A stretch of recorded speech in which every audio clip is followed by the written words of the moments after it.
I am a very bad diet soda addict, and over the years, basically, the artificial sweetener has been addressed as a carcinogen, which I tend to shine off because from the test that they base this on, you have to drink 22 cases of soda a day to have it act as a carcinogen. And then all of a sudden, you gave me an aha about how it affects your um, increase in insulin because of the sugar message.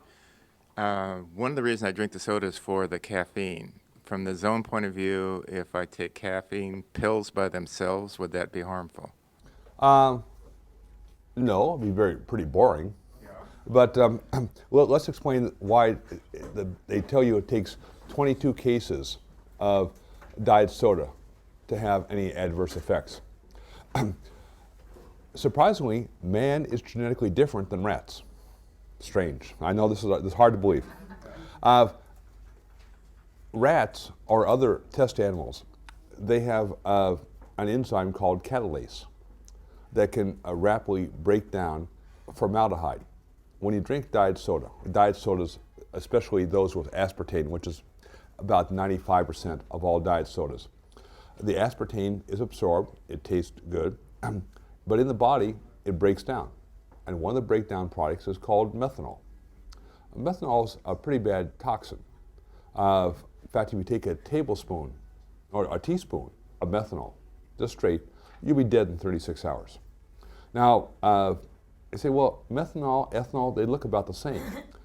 But methanol in the body is acted upon by an enzyme called alcohol dehydrogenase. And this converts it into formaldehyde. Nasty little thing. And in animals, they have this enzyme called catalase in high concentrations, which inactivates almost immediately any formaldehyde. Unfortunately, we don't have that enzyme. So any animal studies, if you're looking to try to induce neurological or cancer problems with aspartame, you'll say, it's safe as could be.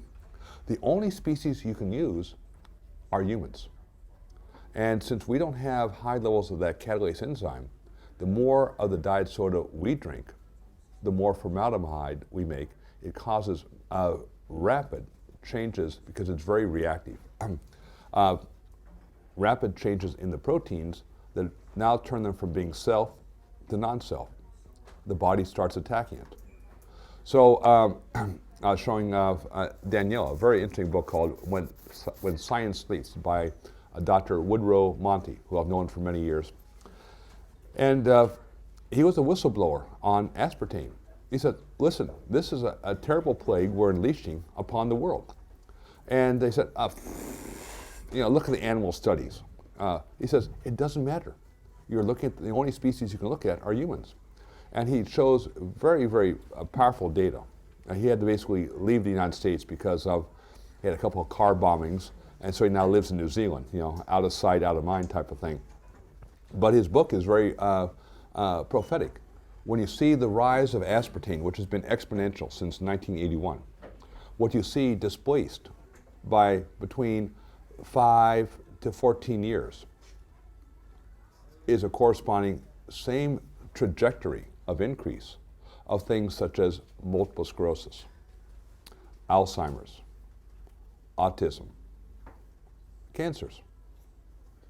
So, and all this being explained because when you basically now get these formaldehyde modified proteins, what you set up is really now an immunological cascade of basically constant inflammation.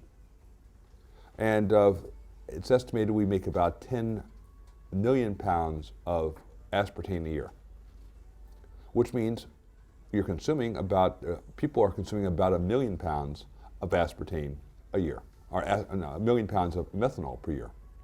And it's just not that aspartame is a source of methanol. There are 3 sources. One is when you smoke meat, because when you burn carbon sources like wood, it generates methanol. That's why they call it wood alcohol. And the second source of methanol is smoking cigarettes. The third source is eating canned fruits. And the primary offender is tomatoes. Because methanol is readily released from rotting fruit. Well, a canned fruit is basically a rotted fruit that you've been heating up, and then all the methanol stays in the can. This is why when the people in Central America, the Aztecs, that's where tomatoes were first grown. They knew never to eat tomatoes. They would be used as ornamental flowers in the garden, but don't eat them. When they were brought back to Italy and Europe, they're viewed as the devil's food because, one, they're red, and you basically would have some problems. They're part of the nightshade family. But the French and the Italians learned how to overcome this. The Italians would simmer the tomatoes for a long time. And as you simmer it, that basically evaporates off the methanol. The French would take a different approach. They would reduce it. So you reduce it to get more of a paste, and during that reduction, the methanol would float off. But now, once they developed cans, the methanol had no place to go but stay in the can. So you put the can, plop it right on the stuff, and it's pretty rich and relatively rich in methanol. So the safety data is flawed. The only animal species you can use to really look at the safety of aspartame is humans.